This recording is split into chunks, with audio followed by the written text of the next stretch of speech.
الصلاۃ والسلام علیک یا نبی اللہ وعلی آلک واصحابک یا نور اللہ نویت سنت الاعتکاف۔ رحمت عالم، نور مجسم، شہنشاہ بنی آدم، تاجدار حرم، شہر یار ارم، صلی اللہ علیہ وآلہ وسلم کا ارشاد معظم ملتا ہے، فرماتے ہیں اول الناس بی یوم القیامت اکثرہم علی صلاۃ۔ قیامت کے دن لوگوں میں میرے زیادہ قریب وہ ہوگا جو مجھ پر زیادہ درود پاک پڑھنے والا ہوگا۔ قیامت کے دن میرے زیادہ قریب وہ ہوگا جو مجھ پر کثرت کے ساتھ درود پاک پڑھنے والا ہوگا۔ اللہ پاک ہم سب کو نبی پاک کی ذات پر کثرت کے ساتھ درود پاک پڑھنے کی توفیق عطا فرمائے۔ غموں نے تم کو جو گھیرا ہے تو درود پڑھو، غموں نے تم کو جو گھیرا ہے تو درود پڑھو، جو حاضری کی تمنا ہے تو درود پڑھو۔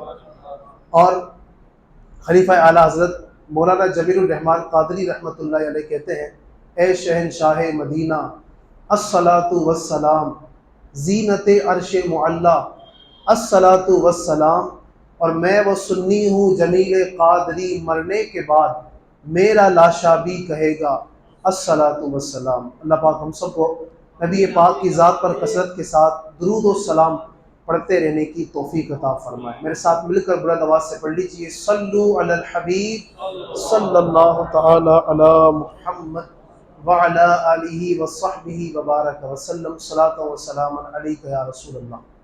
پیارے اسلامی بھائیوں، اللہ پاک کے فضل و کرم کے آج سید الایام جمعۃ المبارکہ ہم کو نصیب ہوا، اور یہ اس رمضان کا آخری جمعہ، بلکہ بہت ممکن ہے کہ آخری دن رمضان کا یہی 29 رمضان ہو سکتا ہے کہ آج چاند بھی نظر آ جائے۔ 29 دن پہلے ایک شور ہوا تھا کہ رمضان کا چاند نظر آ گیا۔ عاشقان رمضان کے دلوں میں خوشی کی لہر دوڑ گئی، عاشقوں کے دل اور دماغ تر و تازہ ہو گئے کہ پھر نیکیوں کا سیزن شروع ہو چکا ہے۔ اب پھر اللہ کی عبادت کریں گے، سحری افطاری کے مزے لیں گے، وہ سما ہوگا، ہر طرف نمازیوں کی بہاریں ہوگی، ہر طرف گویا اللہ کو پکارنے والے نظر آ رہے ہوں گے، جہاں دیکھو ٹوپیاں ہی ٹوپیاں نظر آتی ہوں گی۔ ایک بڑا خوشی کا ماحول تھا۔ ماہ رمضان آ گیا، عبادت گزاروں نے عبادت کے لیے اپنے آپ کو تیار کر لیا، جن کو صدقہ و خیرات دینا تھا صدقہ و خیرات دینا شروع کر دیا۔ ہر طرف گویا موسم بہار آ چکا تھا، ہر طرف سے یہی صدا تھی کہ انشاءاللہ اس بار اتنے قرآن پڑھنے ہیں، اس مرتبہ تو مجھے اتنی تسبیحات پڑھنی ہے، اس مرتبہ تو پوری تراویح پڑھوں گا، اس مرتبہ ایک روزہ بھی نہیں چھوڑوں گا۔ گھروں کے اندر بچے بھی بعض اوقات کمپٹیشن کر رہے ہوتے ہیں کہ میں اس بار 30 روزے رکھوں گا، کوئی کہتا ہے کہ میں 20 رکھ پاؤں گا، کوئی کہتا ہے کہ میں 15 رکھ پاؤں گا۔ ہر ایک اپنے اپنے انداز سے اپنے آپ کو رب کی بارگاہ میں پیش کرنے کے لیے، نیکیاں کرنے کے لیے آگے سے آگے پیش کرتا ہوا نظر آ رہا تھا۔ ایک دن گزرا، 2 دن گزرا، 3 دن گزرا، پہلا عشرہ رحمت گزر گیا، عشرہ مغفرت داخل ہوا، دیکھتے ہی دیکھتے وہ بھی گزر گیا، اور کہ دیکھتے ہی دیکھتے پھر عشرہ جہنم سے آزادی ہمارے درمیان جلوہ گر ہوا، اور آج شاید اس عشرے کی بھی آخری تاریخ ہے۔ یہ ماہ رمضان اللہ رب العزت نے دیا کتنی عظیم نعمت ہے۔ میرے آقا فرماتے ہیں نا، میں نے پہلے بھی پچھلے جمعہ سے پہلے بھی عرض کیا تھا، میرے آقا کا فرمان، حضور فرماتے ہیں کہ اگر لوگوں کو معلوم ہوتا کہ رمضان کیا ہے تو میری امت تمنا کرتی کہ کاش سارا سال رمضان ہی رہے۔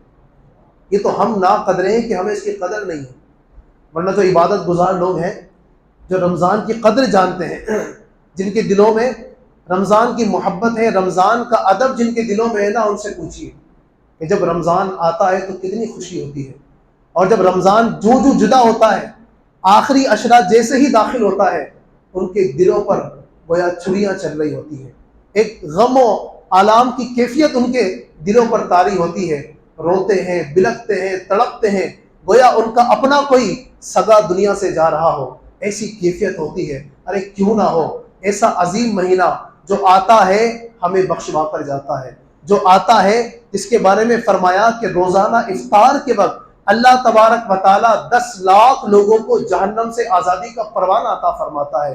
وہ مبارک مہینہ کہ جس کی ہر گھڑی رحمت بری ہے، ایسا مہینہ کہ صبح سے شام تک جس کا ہر لمحہ نیکیوں میں گزرتا ہے۔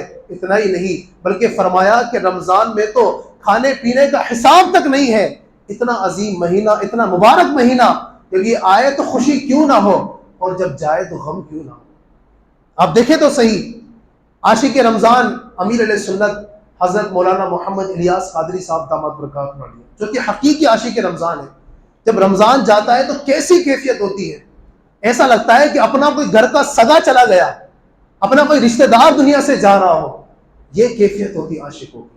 اللہ کرے کہ ہم اس چیز کو سمجھنے میں کامیاب ہوں، اللہ کرے کہ ہمارے اندر بھی وہ کیفیت ہو کہ جب رمضان جائے تو ایک رونے والی کیفیت ہو، اب کس طرح سے اللہ کی کھل کر عبادت کر پاؤں گا، کس طریقے سے میں اب اللہ تبارک و تعالیٰ کی آسان انداز سے جو نیکیاں کرنے کے اتنے ذرائع رمضان میں ملے، ظاہر رمضان کے بعد تو وہ نہیں ہے نا۔ رمضان میں تو نفل کا ثواب فرض کے برابر، فرض کا ثواب 70 فرضوں کے برابر دیا جاتا ہے، یہ رمضان کے علاوہ کسی اور مہینے کو تو حاصل نہیں ہے نا۔ شب قدر رمضان ہی میں ہے، رمضان کے علاوہ تو نہیں ہے نا۔ جتنی تلاوت قرآن پورے سال میں اس ایک مہینے ماہ رمضان میں کی جاتی ہے، کسی اور مہینے میں نہیں کی جاتی۔ اتنا عظیم مہینہ، اتنا مبارک مہینہ، ایک کاش کہ اس کی قدر کو ہم سمجھیں، اپنے دل میں اس کی قدر کو بڑھائیں۔ دیکھیں نا، آج 29واں رمضان ہو گیا، آنے والا سال ہمیں نصیب ہوگا یا نہیں ہوگا کچھ پتہ نہیں۔ امیر سن لیتے نا، جب گزر جائیں گے ماہ 11 تیری آمد کا پھر شور ہوگا۔ رمضان تو ہر سال ہی آنا ہے، رمضان تو ہر سال آئے گا جناب، پھر جب 11 مہینے گزر جائیں گے، جب گزر جائیں گے ماہ 11 تیری آمد کا پھر شور ہوگا، پھر سے لوگ چاند دیکھیں گے رمضان کا۔ لیکن کیا بھروسہ میری زندگی کا، اپنی زندگی کا کوئی بھروسہ تھوڑی ہے۔ یہ عظیم مہینہ ماہ رمضان آنے والا ہے، آ چکا ہے، اور عنقریب اس کی آخری گھڑیاں ہیں۔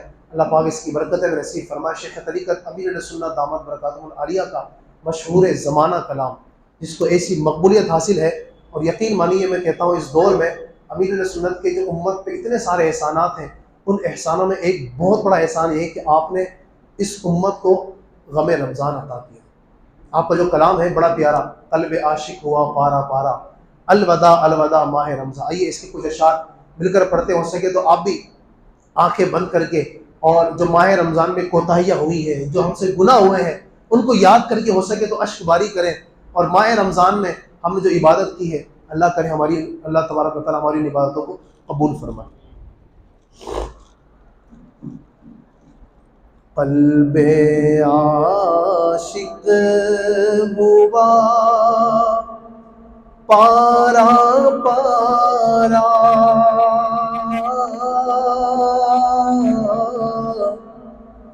الوداع الوداع ماہ رمضان، قلب عاشق ہوا پارا پارا،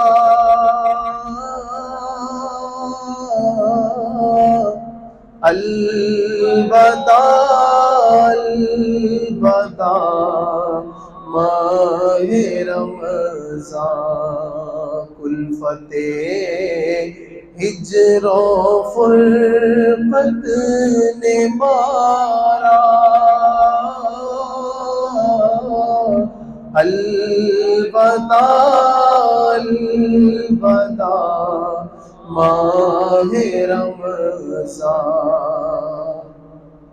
تیرے آنے سے دل خوش ہوا تھا،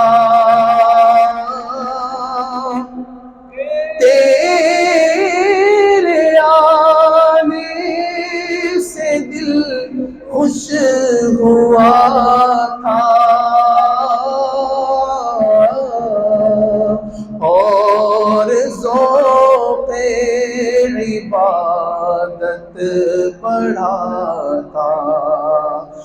کہاں اب دل پہ ہے غم کا غلبہ،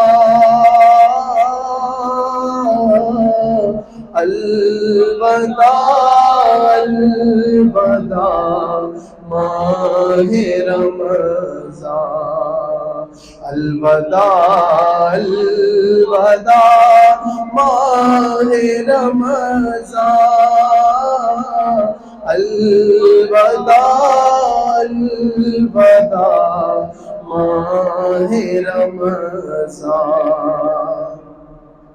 مسجدوں میں بہار آ گئی تھی، مسجدوں میں بہار آ گئی تھی، جھوپ در جھوپ آتے نمازی، مسجدوں میں بہار آ گئی تھی، جھوپ در جھوپ آتے نمازی، ہو گیا کم نمازوں کا جذبہ، الوداع الوداع ماہ رمضان۔ بزم افطار سجتی تھی کیسی، بزم افطار سجتی تھی کیسی، خوب سحری کی رونق بھی ہوتی، سب سما ہو گیا سونا سونا، سب سما ہو گیا سونا سونا،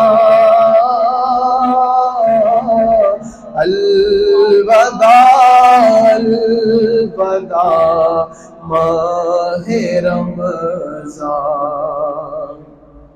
اور جب گزر جائیں گے ماہ 11، جب گزر جائیں گے ماہ 11، تیری آمد کا پھر شور ہوگا، جب گزر جائیں گے ماہ 11، تیری آمد کا پھر شور ہوگا، پر کیا بھروسہ میری زندگی کا، کیا بھروسہ میری زندگی کا، الوداع الوداع ماہ رمضان۔ اور واسطہ تجھ کو میٹھے نبی کا،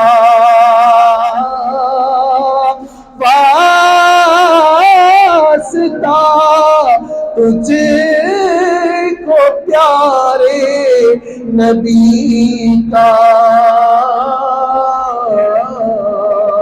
حشر میں ہم کو مت بھول جانا، واسطہ تجھے کو پیارے نبی کا، حشر میں ہم کو مت بھول جانا، روز محشر ہمیں بخشوانا، روز محشر ہمیں بخشوانا، الوداع الوداع ماہ رمضان، الوداع الوداع ماہ رمضان،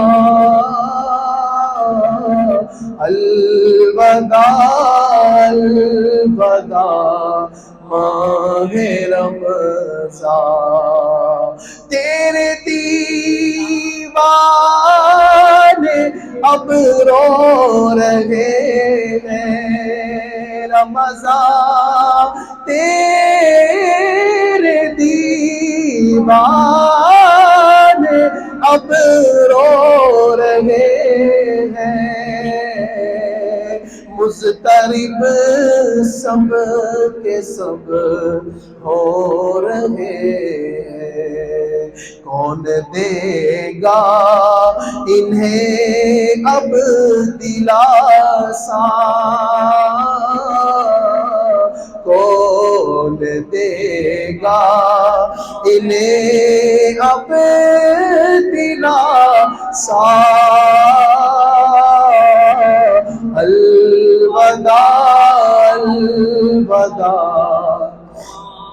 ہے رمضان، اور سال آئندہ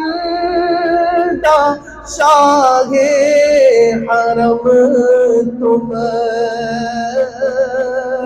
سال آئندہ شاہ حرم تم، کرنا عطار پر یہ کرم تم، سال آئندہ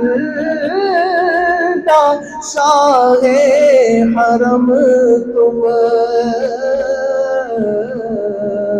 کرنا ہم سب پہ بھی یہ کرم تم مدینے میں رمضان دکھانا، تم مدینے میں رمضان دکھانا،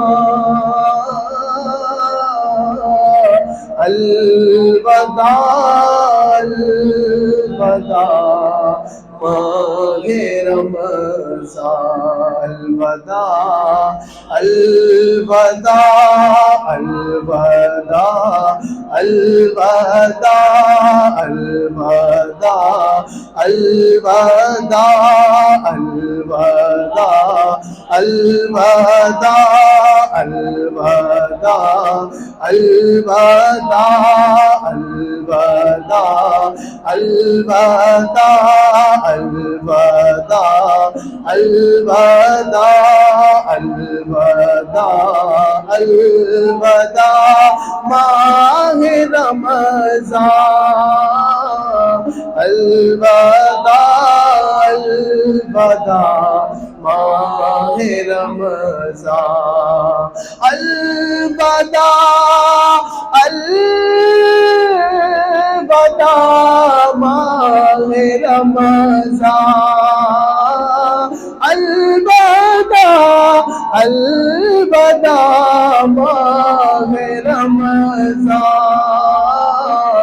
الوداع الوداع ماہ ماہ رمضان الوداع الوداع ماہ رمضان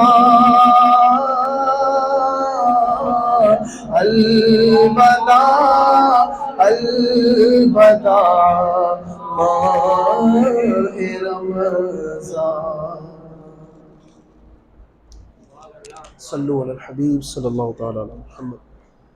اللہ پاک ہم سب کو ماہ رمضان کی قدر کرنے کی توفیق عطا فرمائے. کاش ہے اللہ پاک ماہ رمضان کے صدقے ہم سب کے تمام گناہوں کو معاف فرمائے. میرے پیارے اسلامی بھائیو، افسوس کہ ہم اس مبارک مہینے میں اللہ پاک کی عبادت نہ کر سکے.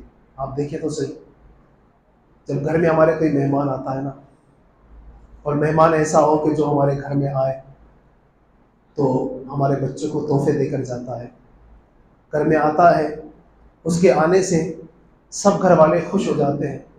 کوئی ایسا مہمان جب گھر میں آتا ہے تو سارے غم دور ہو جاتے ہیں.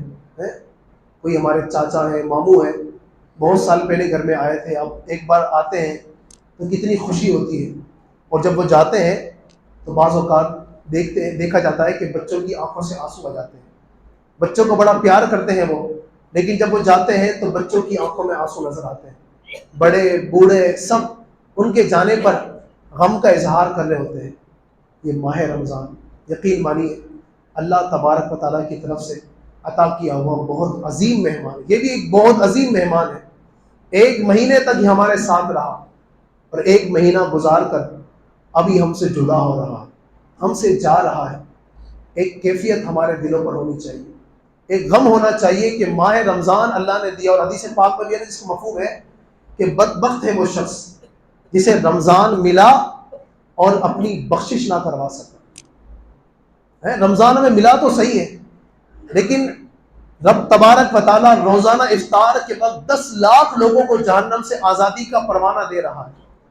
روزانہ افطار کے وقت لاکھوں لوگ جہنم سے آزاد کیے جا رہے ہیں. میں غور کروں کہ ان 10 لاکھ لوگوں میں میرا نام ابھی تک آیا نہیں آیا.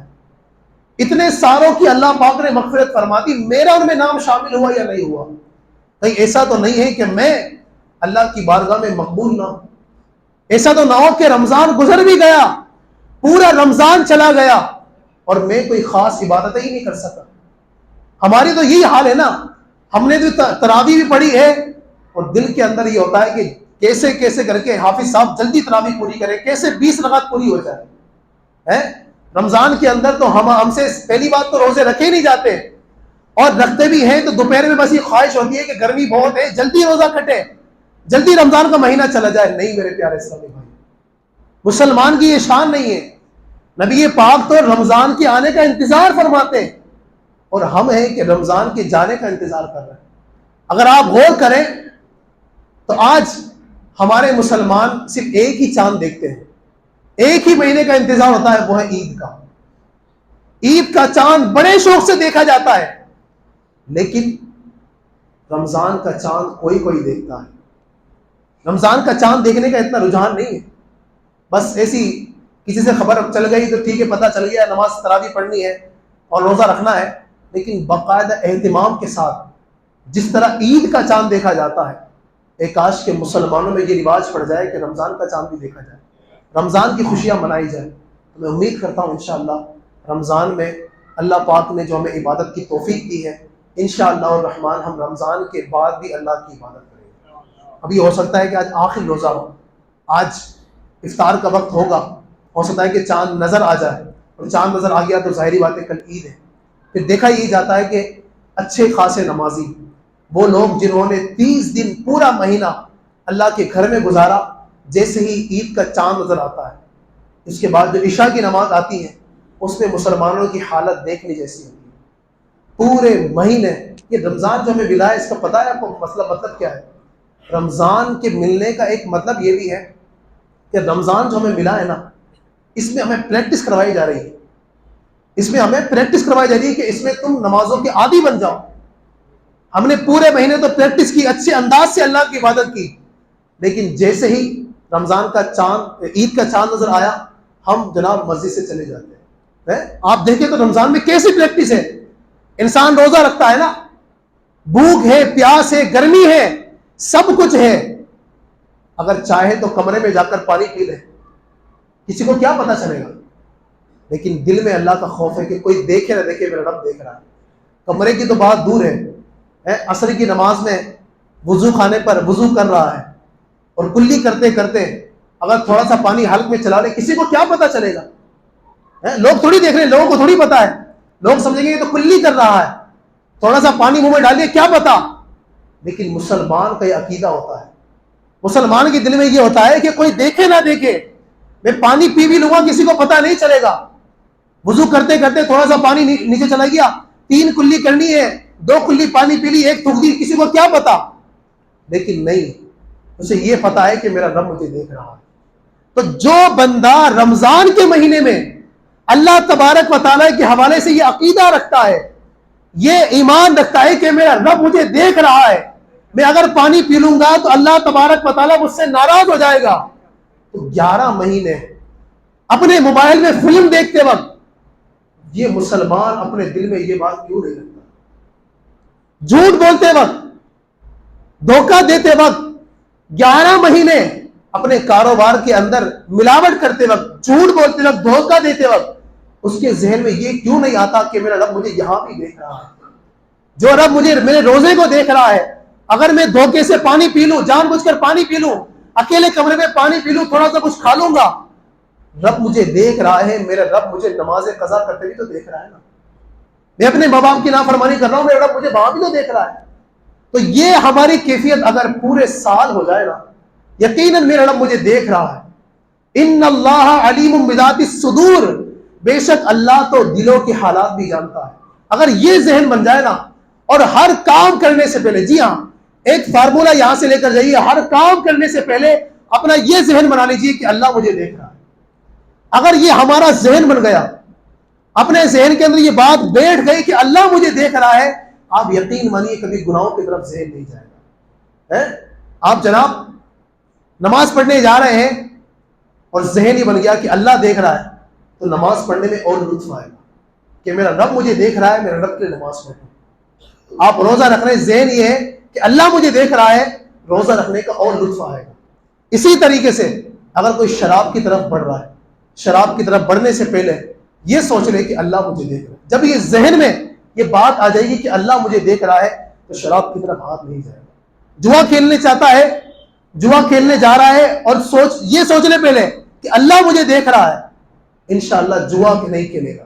موبائل ہاتھ میں ہے, یوٹیوب چلانے کا من کر رہا ہے, کچھ ویڈیو دیکھنے کا من کر رہا ہے, یوٹیوب چلانے سے پہلے, کوئی بھی ویڈیو چلانے سے پہلے ایک مرتبہ دیکھ لے اور سوچ لے کہ میرا رب مجھے دیکھ رہا ہے, انشاءاللہ کبھی بھی اس موبائل کے ذریعے سے گناہ نہیں کرے.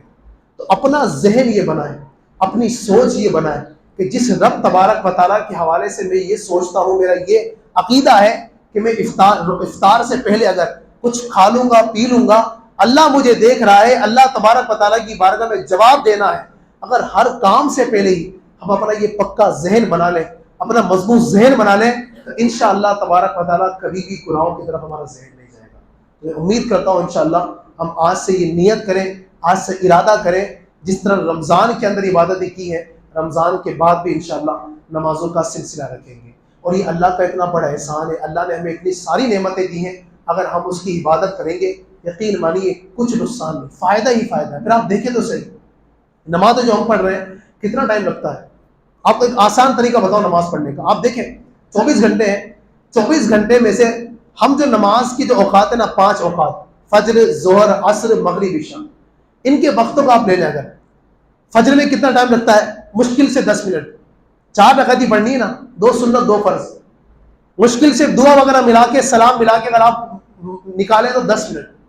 ظہر میں کتنے, تقریباً 15 منٹ مان لیجیے, عصر میں 15 منٹ, مغرب میں بھی ایسے کوئی 15-20 منٹ مان لیجیے, عشاء کے اندر بھی 20 سے 25 منٹ, تقریباً 1 گھنٹہ 70-80 منٹ بنیں گے پورے دن کے. پھر اس میں ہمارے لیے آسانی مزید یہ ہے کہ یہ پورے 1 گھنٹہ جو اتنا جو وقت ہے نا, ظہر کا, عصر کا, مغرب کا, عشاء کا, یہ سارا کا سارا جو وقت ہے تقریباً 1 گھنٹہ 70-80 منٹ یہ بنتے ہیں تقریباً. یہ ہمیں ایک ساتھ نہیں دینا ہے, یہ بھی آسانی. اگر یہ کہا جائے کہ روزانہ 2 گھنٹے کے لیے مسجد میں آ کر بیٹھ جاؤ, تو کاروبار کرنے والا سوچے گا کہ یار 2 گھنٹے تک بیٹھنا ہے، تو اللہ نے ہمارے لیے آسانی یہ کر دی کہ الگ الگ ٹائم کر دیا، 5 ٹائم میں یہ دے دو، آپ 5 وقت میں آپ یہ پورا ٹائم دے دو، کتنا آسان ہے۔ پھر آپ مزید غور کریں، بعض ٹائم اس میں ایسے ہیں کہ جس وقت ہم بالکل فری ہوتے ہیں، بالکل نماز پڑھ سکتے ہیں، فجر کا وقت، اس میں کوئی بھی کام نہیں کرتا ہے، عام طور پر لوگ سوتے رہتے ہیں نا، اس وقت بالکل فری ہے، تو فجر کی نماز پڑھنا آسان ہے۔ اچھا عشاء، عام طور پر عشاء کے اندر بھی لوگ فری ہو جاتے ہیں، کاروبار وغیرہ سے لوگ دکان وغیرہ سے فارغ ہو کر گھر میں آ جاتے ہیں، بالکل فری ہوتے ہیں۔ عام طور پر کچھ دکانیں ہیں جو بعض اوقات روڈ پر ہوتی ہے یا مین مارکیٹ میں، تو وہ دکانیں بعض اوقات عشاء تک کھلی تھی، ورنہ اکثر دکانیں میرا خیال ہے کہ عشاء سے پہلے ہی بند ہو جاتی ہے، تو عشاء کے وقت ہم فری ہوتے ہیں، عشاء بھی آسانی سے پڑھ سکتے ہیں۔ اچھا اسی طریقے سے آپ دیکھیں، اگر ظہر کا وقت ہے تو ظہر کے وقت بھی عام طور پر کھانے کا ٹائم ہوتا ہے نا، لنچ کا ٹائم ہوتا ہے، لنچ لوگ اپنے گھروں پر جاتے ہیں، جو دکان میں کام کرنے والے ہیں وہ بھی عام طور پر کسی کو بٹھا کر دکان پر گھر پر چلے جاتے ہیں کھانا کھانے، یا کھانے کا وقفہ کر لیتے ہیں، دکان بند کر دیتے ہیں۔ تو ظہر کی نماز پڑھنا بھی آسان، اس وقت بھی فری ہوتے ہیں، کوئی مشکل نہیں۔ مغرب کی نماز، تو مغرب میں بھی کئی جگہ پر جیسے گاؤں وغیرہ ہے تو وہاں پر عام طور پر لوگ مغرب کے وقت، مغرب سے پہلے ہی، عصر بعد ہی سارا کام کاج کھیت وغیرہ چھوڑ کر اپنے گھروں میں آ جاتے ہیں، اور وہ کھانا وغیرہ وہ عصر بعد ہی کھا لیتے ہیں۔ تو مغرب میں بھی کئی لوگ ہمارے شہروں کے اندر بھی جو ڈیوٹیاں کرتے ہیں، جو ڈیوٹی کرتے ہیں کئی آفس وغیرہ میں، تو عام طور پر 10 سے 6 تک ان کی ڈیوٹی ہوتی ہے، 10 سے 5 تک ہوتی ہے، 9 سے 5 تک ہوتی ہے، اس طرح کی ڈیوٹیاں ہوتی ہیں۔ تو عام طور پر وہ بھی مغرب سے پہلے پہلے گھروں پر آ جاتے ہیں۔ مغرب پڑھنا بھی آسان رہا، صرف ایک نماز کی بات، وہ ہے عصر۔ عصر میں عام طور پر سبھی مصروف رہتے ہیں، نگینے والے بھی عام طور پر مصروف رہتے ہیں، دکان والوں کے پاس بھی اکثر بھیڑ رہتی ہے، کپڑوں کا کاروبار ہے یا دیگر جو بھی کاروبار ہے یا جاب کرنے والے لوگ ہیں وہ بھی عام طور پر مصروف رہتے ہیں۔ صرف ایک نماز ایسی ہے جس کے لیے ہمیں اپنے وقت کو نکالنا ہے، صرف ایک نماز، باقی نمازیں آپ کے سامنے میں بیان کر دی۔ فجر میں ہم فری ہیں، عشاء میں فری ہیں، ظہر میں کھانے کا ٹائم ہے، کھانے آئے ہیں، آپ نماز پڑھ لیجیے مسجد میں آ کے، آرام سے ہو سکتی ہے۔ مغرب میں بھی عام طور پر لوگ فری ہو جاتے ہیں، مغرب میں گھر پر آئے کھانا کھانے کے لیے، نماز پڑھ لیجیے۔ یہ بھی صرف عصر کی بات ہے، ایک وقت کے نماز کے لیے کیا ہمارے پاس اتنا بھی ٹائم نہیں ہے؟ اور ایک نماز جو ہے عصر کی نماز، اسی کے حوالے سے خاص طور پر اللہ تعالیٰ نے فرمایا حافظوا علی الصلوات والصلاۃ الوسطیٰ، نمازوں کی حفاظت کرو، اور نماز وسطیٰ جو بیچ کی نماز ہے، اور اس کے حوالے سے کئی علماء کرام نے فرمایا کہ وسطیٰ سے مراد یہ عصر کی نماز ہے، کہ اس وقت میں عام طور پر لوگ اپنے کاروبار میں دنیاوی مشاغل میں مصروف ہوتے ہیں، تو اگر اس وقت میں ہم صحیح طریقے سے وقت نکالنے میں کامیاب ہو جائیں تو انشاءاللہ ہم کامیاب ہو جائیں گے۔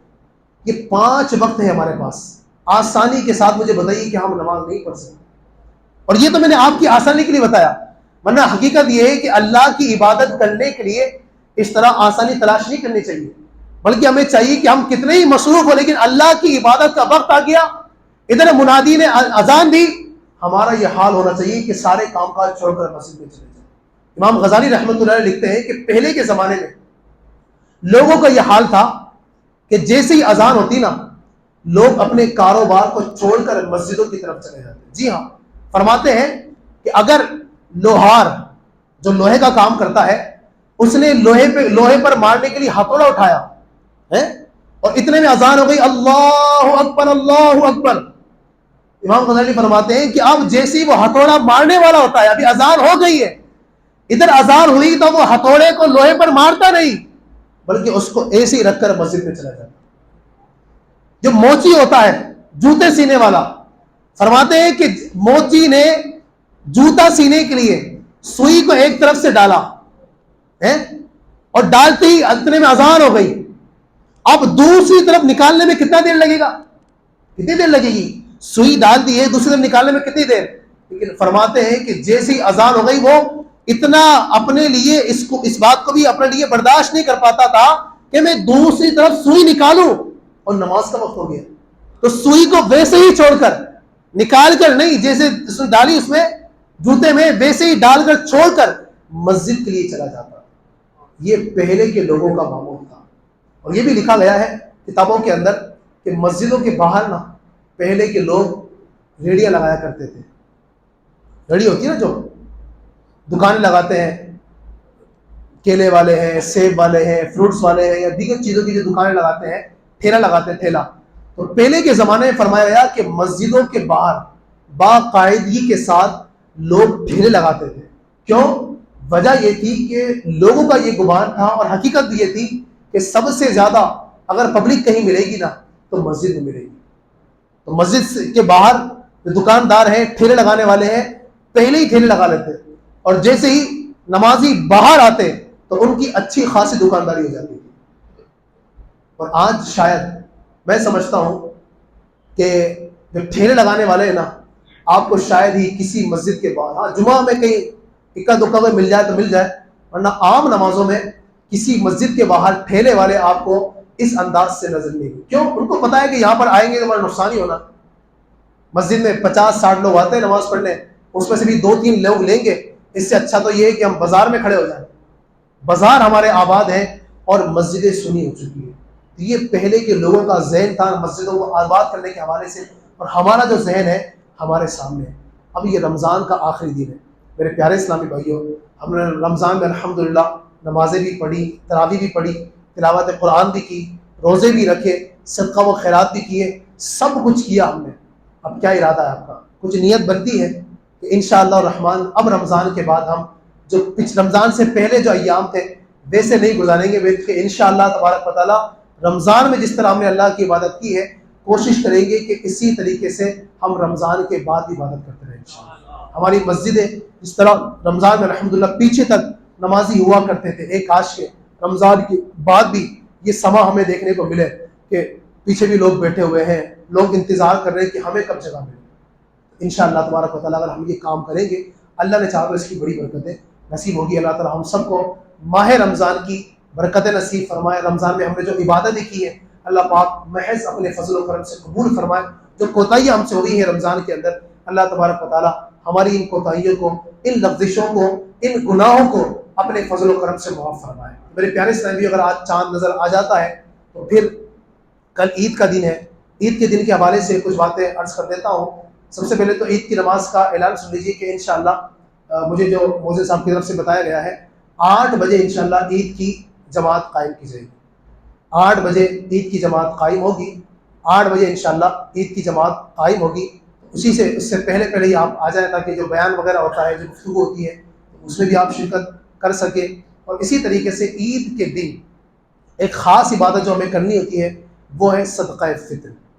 صدقہ فطر بھی ہمیں عید کی نماز سے پہلے ہی ادا کر دینا ہے, اور یہ واجب بھی ہے صدقہ فطر. تو ہر ایک جو ہے اس کو ادا کرے. جو صاحب نصاب ہے, اس کے بعد 7.5 تولہ سونا, 52 تولہ چاندی, اس کی مقدار میں جو اشیاء موجود ہیں, چیزیں ہیں, پیسے رقم وغیرہ ہے, تو وہ صدقہ فطر ادا کرے گا. جو باپ ہے وہ اپنی نابالغ اولاد کا بھی صدقہ فطر ادا کرے گا. ٹھیک ہے. اور اگر اولاد جو ہے وہ بالغ ہے اور وہ خود صاحب نصاب ہے تو اس کو خود کو ادا کرنا ہوگا. اس طرح بیوی ہے تو وہ بھی اپنا صدقہ فطر خود ہی ادا کرے. البتہ اگر شوہر سب کا ادا کرنا چاہے, سب کی رضامندی سے, تو بالکل کر سکتا ہے, سب کی طرف سے ادا ہو جائے گا. اسی طریقے سے ایک مسئلہ یہ بھی ذہن رکھیں, یہ مسئلہ پیش آتا ہے کہ بعض لوگ ایسے ہوتے ہیں کہ جو شہر سے باہر ہوتے ہیں, دوسرے ملک میں ہیں, جیسے کئی لوگ ماشاءاللہ رمضان میں ابھی جو ہے عمرے کے لیے گئے ہوئے ہیں, تو اب وہ اپنا فطرہ کس انداز سے ادا کریں گے؟ تو جو جس جگہ پر ہے نا اس جگہ کی کرنسی کے اعتبار سے صدقہ فطر ادا کرنا ہوگا. جیسے ہمارے یہاں پر جو صدقہ فطر کی جو مقدار ہے 2 کلو 45 گرام گیہوں, یہ جو ہے صدقہ فطر کی مقدار ہے. گیہوں سے بھی ہم صدقہ فطر دے سکتے ہیں اللہ کے راہ میں, تو بلکہ ہمیں اچھا مال دینا چاہیے. تو جو شریف سے بھی یہ صدقہ فطر دیا جاتا ہے 160 روپے, جو گیہوں سے ہے وہ 70 روپے ہے, اور جو سے جو ہے وہ 160 روپے ہے. اس طرح کشمش سے بھی تقریباً 1500 کے قریب ہے, اور کھجور سے بھی ایسا کوئی 1500-2000 کے آس پاس جو میری معلومات میں ہے. یہ صدقہ فطر جتنا ہو سکے اللہ کی بارگاہ میں بڑھ کر ہی دیا جانا چاہیے. تو کم سے کم جو فطرہ ہے وہ ہے 70 روپے گیہوں کے حساب سے. تو ہماری ملک کے حساب سے یہ ہے. اب کوئی بندہ عرب شریف میں ہے, یا کئی لوگ آپ میں سے ایسے ہوں گے نگینے والے جو دوسرے جگہ پر بعض اوقات جاتے ہیں, تھائی لینڈ میں ہوتے ہیں یا ہانگ کانگ میں وغیرہ میں جاتے ہیں, تو وہاں پر اس ملک کی کرنسی کے اعتبار سے جو بنتا ہے وہ دیا جائے گا. اسی طرح وہ جو باہر ہے اب وہ اپنے نابالغ بچوں کا صدقہ فطر دیں گے تو وہ بھی وہیں کے اعتبار سے، جس ملک میں ہے وہیں کے اعتبار سے دیں گے. البتہ ان کی جو بالغ اولاد ہے یا ان کی جو بیوی ہے وہ اپنے اسی ملک ہندوستان کے اعتبار سے صدقہ فطر ادا کر سکتے ہیں. تو کوشش کریں کہ کل عید کی نماز سے پہلے پہلے صدقہ فطر دے کر آپ فری ہو جائیں. جو آپ کے قریب رشتے دار ہیں سب سے پہلے ان کو یاد رکھیے، پھر اس کے بعد آپ کی اپنی پیاری تحریک، پیاری تنظیم دعوت اسلامی کو بھی صدقہ فطر آپ دے سکتے ہیں. ابھی بھی آپ اگر دینا چاہیں عید کے بعد، جمعہ کے بعد، تو بھی ادا ہو سکتا ہے. کل تک آپ دینا چاہیں تو دے سکتے ہیں، بلکہ کل اگر کسی وجہ سے نہیں دے سکے، دینا تو عید تک ہے، اگر عید تک نہیں دیا تو گنہگار ہوں گے. البتہ بعد میں دیں گے تو بھی ادا ہو جائے گا، لیکن ضروری ہے کہ عید سے پہلے پہلے آپ صدقہ فطر اپنا ادا کر دیں. اللہ تبارک و تعالی ہم سب کو ان تمام باتوں پر عمل کرنے کی توفیق عطا فرمائے. آخر میں اعلان دوبارہ سن لیجیے کہ انشاءاللہ عید کی نماز کا وقت کل جب بھی عید ہوگی تو انشاءاللہ 8 بجے عید کی نماز کا وقت ہے. اللہ تبارک و تعالی تمام باتوں پر عمل کرنے کی توفیق عطا